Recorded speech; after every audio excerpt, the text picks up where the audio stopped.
Assalamualaikum warahmatullahi wabarakatuh. Perkenalkan, nama saya Safitri dengan NIM 859173462. Di video ini saya akan melakukan kegiatan praktikum 1 pada modul 8, yaitu kelistrikan, khususnya percobaan arus dan tegangan listrik.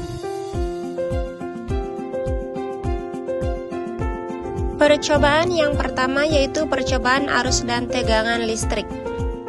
Listrik dinamis mempelajari tentang muatan listrik yang bergerak, yang kita sebut sebagai arus listrik.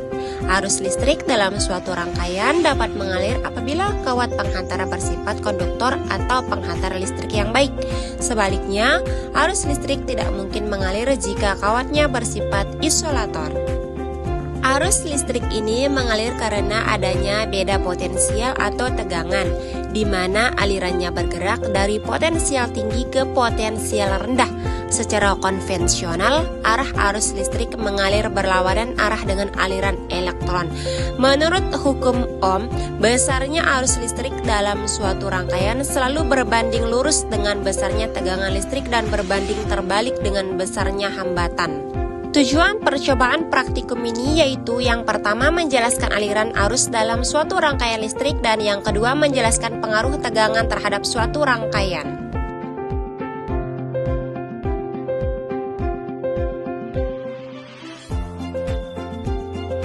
Langkah percobaan. Susunlah 3 buah baterai secara seri, buatlah gambaran rangkaiannya, hubungkanlah kabel merah pada kutub plus dan kabel hitam pada kutub min. Salah satu ujung kabel dipasangkan bola lampu. Jika lampu menyala menandakan adanya aliran arus listrik dari kutub plus menuju kutub min. Kemudian tentukan semua jenis bahan yang telah disediakan apakah termasuk konduktor. Catat hasilnya pada tabel pengamat. Yang pertama, pada kawat besi. Pada kawat besi ternyata lampunya menyala karena kawat besi dapat menghantarkan listrik atau konduktor. Yang kedua, kawat tembaga. Pada kawat tembaga ternyata lampunya juga menyala karena kawat tembaga dapat menghantarkan listrik atau konduktor. Yang ketiga, sendok perak. Ternyata pada sendok perak lampunya juga menyala karena sendok perak dapat menghantarkan listrik atau konduktor. Yang keempat, kayu. Pada kayu ternyata lampunya tidak menyala karena kayu tidak menghantarkan arus listrik atau kayu bersifat isolator. Yang kelima, karet penghapus. Ternyata pada karet penghapus lampunya tidak menyala karena karet penghapus tidak menghantarkan arus listrik atau karet penghapus bersifat isolator. Yang keenam, grafit atau mata pensil. Pada grafit atau mata pensil lampu menyala. Hal ini menunjukkan grafit merupakan benda yang bisa menghantarkan arus listrik atau bersifat konduktor. Yang ketujuh, kertas. Pada kertas ternyata lampu tidak menyala karena kertas merupakan benda yang tidak menghantarkan arus listrik atau bersifat isolator. Yang kedelapan, tas plastik. Pada tas plastik lampunya juga tidak menyala karena tas plastik merupakan bahan yang tidak menghantarkan arus listrik atau bersifat isolator. Yang kesembilan, air keran. Pada air keran ternyata lampunya tidak menyala karena air keran merupakan bahan yang tidak menghantarkan arus listrik atau bersifat isolator. Yang ke-10 atau yang terakhir, air garam. Pada air garam lampu menyala, artinya air percampuran garam dapat menghantarkan arus listrik, jadi air garam juga bersifat konduktor. Kesimpulannya, agar arus listrik mengalir kita memerlukan kawat penghantar yang bersifat konduktor. Bahan yang menghantarkan arus dinamakan konduktor, sedangkan yang tidak menghantarkan dinamakan isolator. Dari hasil percobaan, bahan yang termasuk konduktor yaitu kawat besi, kawat tembaga, sendok perak, grafit atau mata pensil, dan air garam. Sedangkan kayu, karet penghapus, kertas, tas plastik, dan air keran termasuk isolator.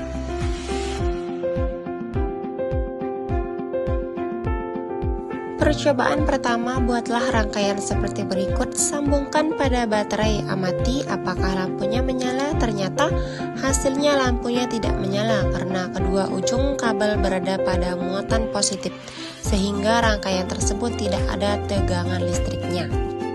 Percobaan kedua, buatlah rangkaian seperti berikut, kemudian tempelkan ujung kabel pada kutub baterai positif dan negatif. Amati hasilnya. Ternyata hasilnya lampu menyala namun agak redup karena muatan listriknya tidak terlalu besar karena hanya menggunakan satu baterai.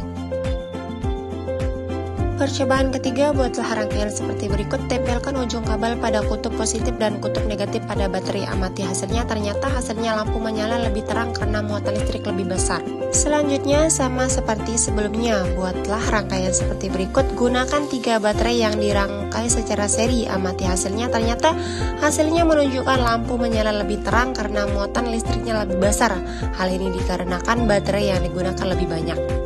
Kesimpulannya, tegangan listrik adalah beda potensial yang menyebabkan arus listrik mengalir dari potensial tinggi ke potensial rendah. Semakin besar tegangan, semakin besar arus yang mengalir dan semakin kuat efek yang ditimbulkan oleh rangkaian tersebut. Contohnya, semakin banyak baterai yang digunakan, maka akan semakin cerah cahaya yang dihasilkan oleh lampu. Tujuan percobaan yang pertama, menunjukkan adanya muatan listrik pada suatu benda akibat yang timbul dari sifat muatan. Dan yang kedua, memperlihatkan adanya gaya elektrostatika dua buah benda bermuatan.